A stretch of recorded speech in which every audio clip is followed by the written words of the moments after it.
Here with reaction, a man that President Trump appointed to fix the border, Tom Homan, along with someone who, frankly, has played a very big role in bringing attention to this security disaster, Texas Governor Greg Abbott. And they're going to be together all day tomorrow.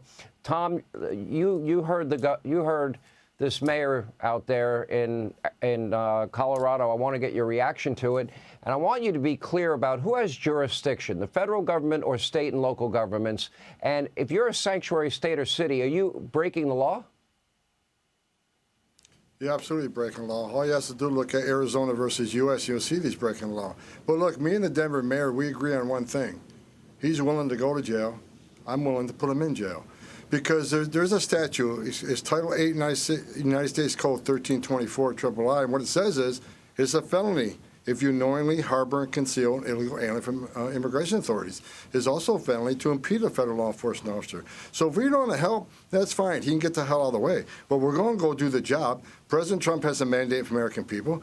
We got to secure this country. We got to save American lives. And I find it shocking that any mayor of a city would say, President Trump's been clear. We want to concentrate on public safety threats and national security threats. I find it hard to believe that any mayor or governor would say they don't want public safety threats removed from their neighborhoods. I mean, I don't know what the hell is going on in Denver, but we're going to go and we're going to fix it. If he don't want to fix it, if he don't want to protect his communities, President Trump and ICE will.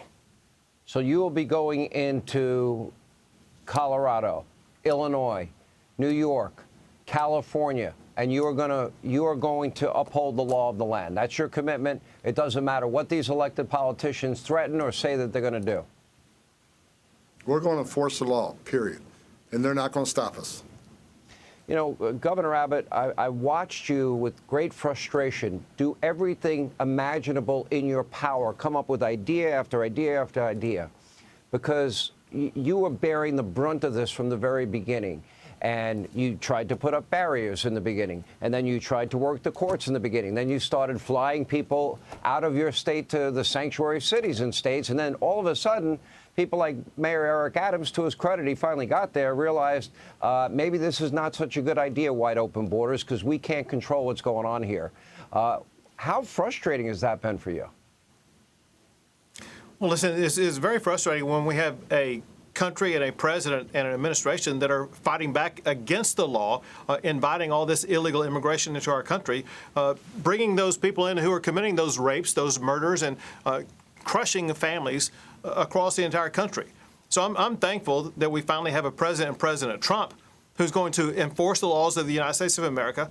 I'm thankful that we have Tom Homan as the incoming border czar, who's going to help execute those laws and enforce those laws and make sure that we get back to restoring order.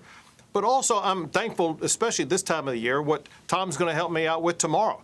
I'm thankful for the National Guard troops who've been serving on our border for the past 4 years under the Biden administration, erecting the barriers, repelling and denying entry to people trying to enter the country illegally. Those are men and women who deserve the respect of the entire United States of America. And we're going to go feed them Thanksgiving dinner, Thanksgiving lunch, and show them the gratitude that they deserve. Yeah. Let me ask you, I had Senator Rand Paul, Tom, on my radio program today, and he thinks it's a matter of police and ICE resources, not the military, that can be used in this effort. What is your answer to that? Constitutionally, he says there's a problem. We need DOD's assistance. Look, we got millions of people we need to find.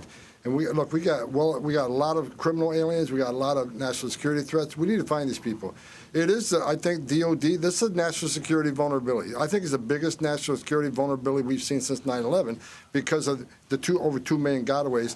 We already arrested a record number of people off the terrorist watch list crossing the border. We know 2.2 million people paid more to get away. They didn't want to be vetted, didn't want to be fingerprinted. That scared the hell out of everybody. So DOD's helped on the border on numerous administrations. We need their help on the Trump administration. They don't have to be out arresting people, but they can certainly help us with transportation. They can help us staff up groups. They can help us do some of the infrastructure building. They can help us some of the logistics. We need DOD's help, and President Trump's committed. DOD's helping us, and we're going to do that. So, again, President Trump's a tough president, and DOD's assistance is going to help us be more successful in the country. And it's just sad that Rand Paul would say that. I think we all need to be on the same page. Again, We all should be on the same page. We're talking about the biggest national security vulnerability we've seen in this nation. We all should be on the same page. Republican, Democrats, Independents, everybody. Well, don't count on the Democrats, because all they're doing is preparing to be resisting every effort you make, and why they're putting the so-called rights, which illegal immigrants obviously don't have, over the safety and security of Americans, the drugs, the cartels, the gangs, the known terrorists in the country, is inexplicable to me. Governor, you have used the National Guard. You have used it successfully. Would every state be able to start with that and add to the ICE personnel as well? So it's a great strategy. Remember this, Sean, and that is, we had half of America's governors send either their National Guard or DPS equivalent, Department of Public Safety equivalent, to the state of Texas. From Republican states across the country, all governors were lending their support. So bottom line, this has already happened. And in Texas, we show the way that the police force can work collaboratively with the military force, where the police are doing the policing. The military are doing things like building border barriers that deny entry. And so there is a very meaningful role for the military in this situation. And it's something that we are expecting and hoping that President Trump will use, because here's the deal. In my opinion, we don't have enough ICE agents. We don't have enough Border Patrol agents. We need as much manpower as we can get right now, because it's all hands on deck for us to be able to deny illegal entry and to deport all those who are here illegally. It's a full-time job, and we need all the people we can get to do that job. What do you say, Tom Homan, to any elected official that is pledging to aid, abet, and assist illegal immigrants and prevent you and your team from doing the job you've been hired to do? Again, I think the message is, you cannot help. That's your choice. I can't believe you don't want to help remove public safety threats and national security threats from your communities. I think that's your #1 responsibility. But they obviously hate President Trump more than they love their communities. So look, I'll say it again. Don't cross the line. Do not impede us. Do not knowingly harbor and concealing an alien, or there's going to be consequences. Thank God we have a strong president coming in, President Trump. We got a strong secretary coming in, Kristi Noem, who I've had a lot of communications with. And look, me and Governor Abbott, we're already working together. We're already making plans. We're not waiting for January 20th. The planning starts now. January 20th, game on. So if they want to push back, but don't cross that line. Yeah, we got to protect every American against all of these criminals that have gotten into this country. And what has been done by Harris and Biden, Mayorkas, and then lying to the American people about it, maybe they need to examine their conscience on this. Tom Homan, Governor Abbott, thank you both. Hey, Sean Hannity here. Hey, click here to subscribe to Fox News YouTube page and catch our hottest interviews and most compelling analysis. You will not get it anywhere else.